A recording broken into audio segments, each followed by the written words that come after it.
People thought it was just another slow afternoon at Crestwood Mall. But in one corner of the crowded electronics store, a moment was unfolding that would change everything. 16-year-old Alyssa Johnson stood frozen, her hands trembling as a store clerk accused her of slipping an iPhone into her bag.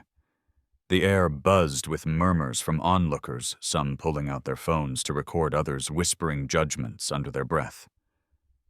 Alyssa's voice shook, but she spoke clearly. "I didn't take anything. Please check the cameras." The clerk didn't listen. Instead, a sharp voice cut through the crowd. Marjorie Miller, a woman known among staff for always finding trouble. She pointed a finger at Alyssa. "I saw her do it." Typical of her kind, she sneered loud enough for everyone to hear. The words struck Alyssa harder than the accusation itself. Her chest tightened, but she held her ground. Moments later, the mall security officer arrived with a local cop, Officer Bradley Carter, at his side. He didn't bother asking questions. Within seconds, cold metal handcuffs bit into Alyssa's wrists. She winced as Carter yanked her arms behind her, the steel digging so tight it broke the skin. Tears blurred her eyes, not just from pain, but from humiliation. Strangers stared. Some laughed quietly. Others looked away. Through it all, Alyssa whispered to herself, clinging to a truth nobody here wanted to believe. "If only Mom were here, they'd never dare treat me this way." Officer Bradley Carter tightened his grip, smirking, as Alyssa struggled against the cuffs. "Don't waste your breath," he muttered. "You kids always lie." His words dripped with condescension, drawing chuckles from a few bystanders. Alyssa's cheeks burned, but she fought back the sting of tears. "I didn't do this," she said, her voice firmer now. "And you have no right to treat me this way." Carter let out a mocking laugh. "What are you gonna do? Call your mommy!" The crowd snickered, some shaking their heads, others whispering cruel remarks. Alyssa swallowed hard. She thought of the countless nights she'd sat at the kitchen table listening to her mother's stories of courage and sacrifices, stories that seemed like another world compared to this moment. "My mother," she said, locking eyes with him, "is a colonel in the U.S. Special Forces." The officer froze for a split second before throwing his head back in laughter. Even the store clerk joined in, muttering, "Yeah, right. And I'm the president." Marjorie Miller smirked from the corner. "A soldier, huh? What a fantasy. No wonder she thinks she's above the law." Her tone dripped with venom, her words carefully designed to sting. Carter yanked Alyssa forward, his laughter still echoing. "You hear that, folks? We've got ourselves a war hero's daughter? Guess she thinks rules don't apply to her." Alyssa's wrists throbbed under the cuffs, but she refused to look away. Her voice trembled, but didn't break. "She taught me to stand up to bullies," she said softly. "Even the ones with badges." The crowd grew restless. Some laughed. Others shifted uncomfortably, sensing the cruelty of the scene. Yet Carter only grinned wider, enjoying the spectacle. What none of them knew was that Alyssa's words weren't just defiance. They were a promise. Because miles away, her mother, Colonel Rebecca Johnson, was about to find out what had happened. And when she did, Crestwood Mall would never forget the storm about to arrive. The heavy glass doors of Crestwood Mall swung open with a force that silenced the chatter inside. Boots clicked against polished tile, steady and unyielding. Colonel Rebecca Johnson strode in her uniform, crisp, her presence commanding. At her side walked Captain Daniel Ruiz, a military attorney, and 2 military police officers in plain clothes. Heads turned instantly. The energy in the air shifted like a storm rolling through. Rebecca's eyes scanned the crowd until they locked onto her daughter. Alyssa stood in the center of the electronics store, wrists swollen red beneath metal cuffs. The sight made Rebecca's chest tighten, but she kept her voice even, cold as steel. "Remove those handcuffs. Now." Officer Bradley Carter smirked, arms crossed. "And you are?" Rebecca stepped closer, her gaze unwavering. "Colonel Rebecca Johnson, United States Army Delta Force Division." She didn't raise her voice, but the authority in her tone made even the bystanders lean back. She pointed to her daughter. "That girl is mine. You've assaulted and unlawfully detained her. Release her, or I'll see to it you answer in federal court." The crowd fell into stunned silence. Some fumbled for their phones, recording every second. Carter hesitated, then scoffed. "She was caught stealing. We had witnesses." "Then show me the evidence," Rebecca snapped. "Pull the surveillance footage." She turned to Captain Ruiz, who was already unfolding a legal pad. "Log everything. Names times charges." The store manager stuttered. We were just—" "Now," Rebecca demanded. The clerk scrambled toward the back office. Moments later, the security feed flickered onto a monitor. The room went silent as the footage played, Marjorie Miller slipping the phone into her own purse, then theatrically pointing at Alyssa moments later. Gasps rippled through the crowd. Marjorie's face drained of color. Carter's smug grin collapsed into a nervous frown. Rebecca stepped between her daughter and the officer, her voice sharp enough to cut through the tension. "This ends here. You don't get to bully my child or anyone else and walk away unscathed." The grainy footage played again, slower this time, each frame damning. Marjorie Miller's hand slid the iPhone into her purse, her eyes darting, then her finger stabbing toward Alyssa. The lie unfolded in high definition. Gasps filled the store like thunderclaps, followed by a wave of murmurs. Some bystanders who had laughed earlier now looked away in shame. Colonel Rebecca Johnson didn't blink. She folded her arms, her jaw set. Clear as day, she said, her voice carrying across the stunned silence. Captain Daniel Ruiz tapped his pen against his notepad, his expression razor-sharp. "False report. Attempted entrapment. Civil rights violation." He listed the charges like a judge handing down a sentence. Marjorie's lips trembled. "Two didn't mean—" Rebecca turned to her eyes blazing. "You didn't mean what, to ruin a child's life, to weaponize your prejudice in front of an audience." The clerk tried to shrink into the shelves behind him. "She's done this before," he mumbled. Heads whipped in his direction. His voice cracked under the weight of his own confession. "Shisha's pointed out kids before. Always the same type. Always black or brown." The words hit harder than the footage. A sick realization spread through the crowd. This wasn't an accident. It was a pattern. Rebecca's gaze slid back to Officer Bradley Carter. "And you?" she said, her tone colder than steel. "How many times have you cuffed without cause?" Carter stiffened, but the tremor in his hand betrayed him. Before he could respond, Captain Ruiz opened a folder he'd been carrying. Inside were reports, incident after incident, all linked to Carter. Excessive force, complaints from parents, warnings swept under the rug. This Officer Ruiz announced has a history, and now he's caught red-handed violating the rights of a minor on camera in public. Gasps rose again. Phones recorded every word. The truth was no longer contained in this store. It was spilling onto the internet in real time. Rebecca stepped closer to Carter, her presence towering, though she never raised her voice. "You mocked my daughter. You doubted her truth. But the evidence doesn't lie. You've disgraced your badge." The crowd buzzed louder now, shifting from whispers to outrage. "Shame on you," someone shouted.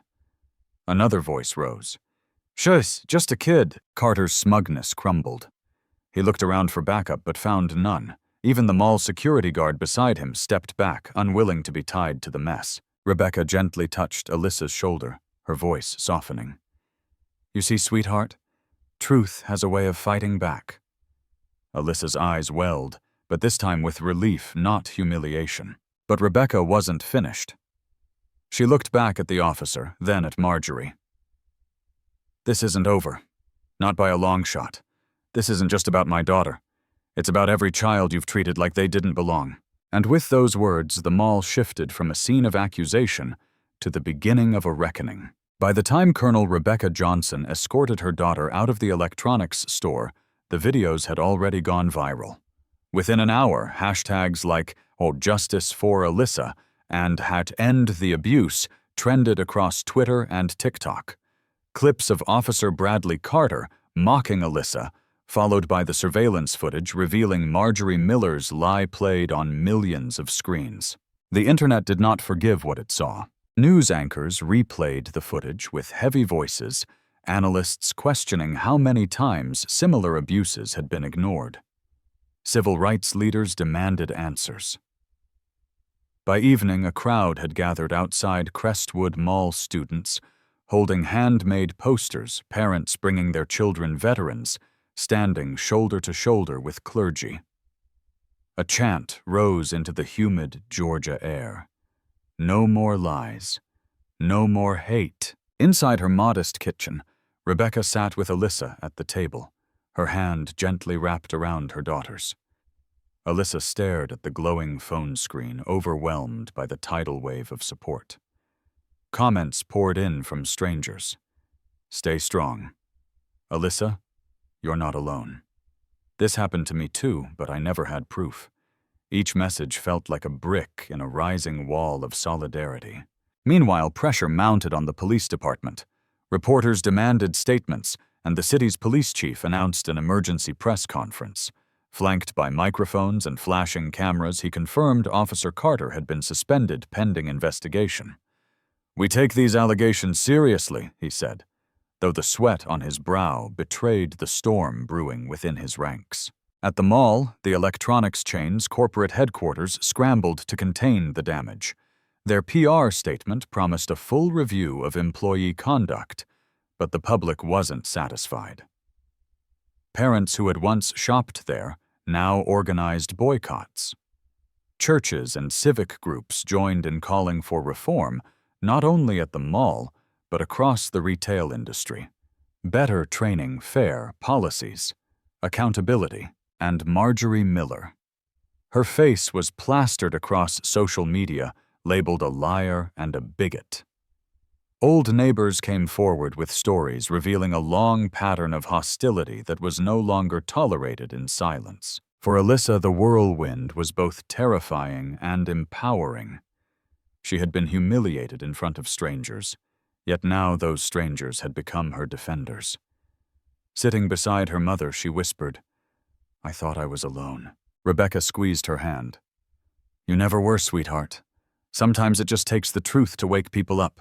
Outside, the chants grew louder, echoing into the night. The mall had been the scene of Alyssa's pain, but now it was ground zero for something far greater, a movement demanding justice, not just for her, but for every voice silenced by prejudice. The courthouse buzzed with tension the morning the trial began. Reporters swarmed the marble steps. Microphones thrust forward, cameras clicking furiously. Signs from protesters lined the sidewalks. Protect our children. No badge above the law, justice for Alyssa. Inside, the atmosphere was even heavier.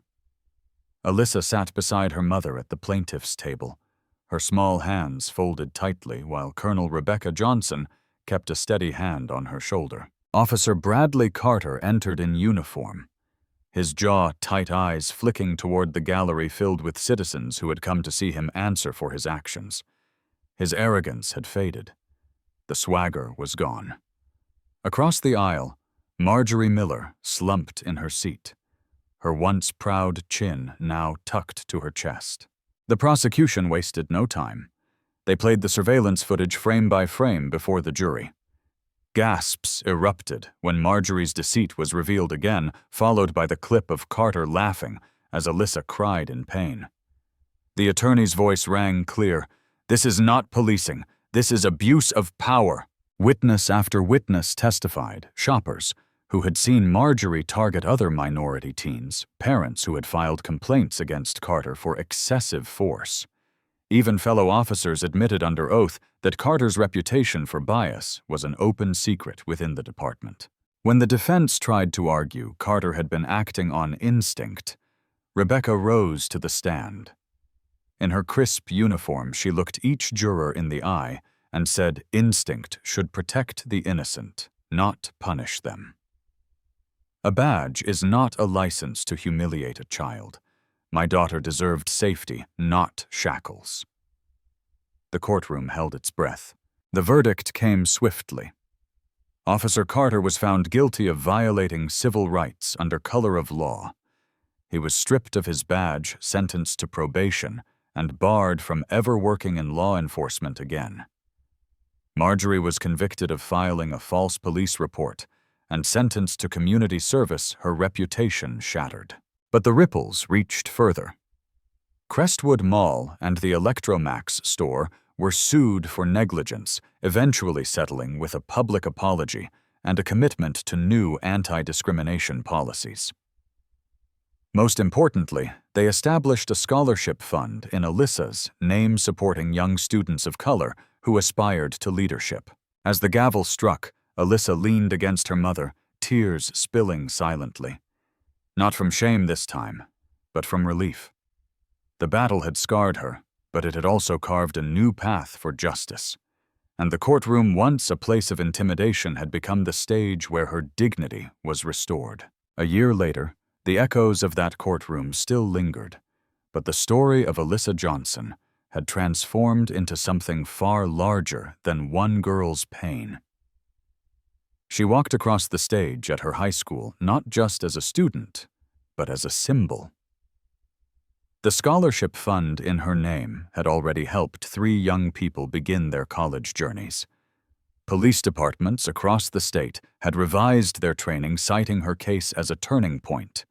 And at town halls, her name was spoken as proof that truth and courage could spark real change. On a quiet Sunday morning, Alyssa and her mother sat together in the same kitchen where they once cried over fear and humiliation. This time, the table was filled with letters from strangers, thank you stories of others who had found their voices because of her. Alyssa traced her finger across one note that read, "You gave me courage to stand up, too." She smiled softly. The memory of that humiliating day hadn't disappeared, but it no longer owned her. It had been rewritten into something powerful. Colonel Rebecca placed a hand on her daughter's. "You didn't just survive, Alyssa. You changed the rules. Injustice may try to silence us, but truth has a way of finding its voice. Courage doesn't always roar, it can come from a trembling whisper that refuses to back down. And when one person dares to stand, it gives others the strength to rise too." What do you think? Have you ever witnessed someone turn pain into power? Share your story in the comments. And if you believe voices like Alyssa's deserve to be heard, don't forget to like, subscribe, and join our community for more powerful stories that remind us what really matters.